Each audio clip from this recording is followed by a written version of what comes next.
Dans Romains 10, verset 14, l'apôtre Paul soulève une question cruciale. Comment donc invoqueront-ils celui en qui ils n'ont pas cru? Comment croiront-ils en celui dont ils n'ont pas entendu parler? Et comment en entendront-ils parler s'il n'y a personne qui prêche? Ces paroles, finalement, elles nous rappellent l'importance vitale de partager l'amour et la grâce de Dieu avec les autres.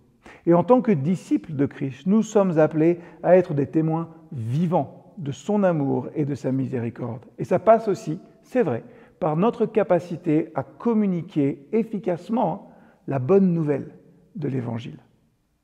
Facile de penser que témoigner de l'amour et de la grâce de Dieu, c'est réservé aux prédicateurs, aux missionnaires, mais en réalité, nous avons tous et toutes un rôle à jouer dans cette mission. Chacun de nous a des cercles d'influence uniques, des relations personnelles et des interactions quotidiennes où on peut finalement partager l'amour de Dieu de manière significative. Quelques réflexions pratiques à partir de ce verset 14 de Romains 10. Nous devons réaliser qu'autour de nous, même s'ils ne manifestent pas, il y a premièrement des cœurs qui ont soif de l'Évangile. Il y a tant de personnes autour de nous qui sont désespérément en recherche de sens et de vérité dans leur vie. Beaucoup souffrent en silence, ignorant la grâce et l'amour de Dieu.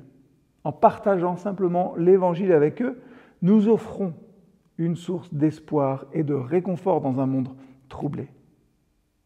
Des cœurs qui ont soif de l'Évangile. Deuxièmement, nous devons réaliser qu'il est nécessaire pour nous d'agir. Paul souligne que pour que quelqu'un puisse entendre parler de Christ, il faut qu'il y ait quelqu'un pour lui annoncer. Ça met en lumière, c'est vrai, notre responsabilité en tant que croyants de ne pas garder l'Évangile pour nous-mêmes, mais de le proclamer activement à ceux qui nous entourent.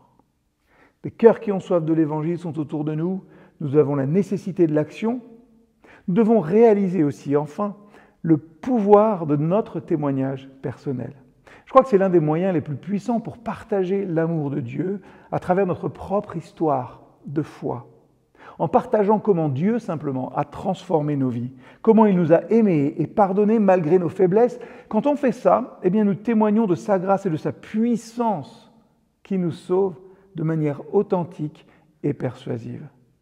Oui, n'oublions pas la puissance de notre témoignage personnel et, ceci dit, quand même, pensons toujours que c'est le Saint-Esprit qui convainc et pas nous. Nous ne devons jamais sous-estimer le rôle de l'Esprit Saint dans le processus du témoignage. C'est lui qui ouvre les cœurs, c'est lui qui illumine les esprits pour comprendre la vérité de l'Évangile. En priant, peut-être pour que l'Esprit nous guide dans nos conversations, en étant sensibles à ses appels, nous pouvons être des instruments efficaces dans les mains de Dieu pour partager son amour avec les autres.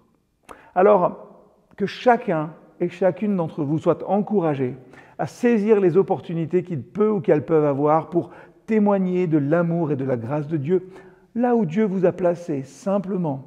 Que nos paroles et nos actions reflètent la bonté et la générosité de notre Père Céleste, attirant ainsi ceux qui sont perdus finalement vers la lumière de son amour éternel.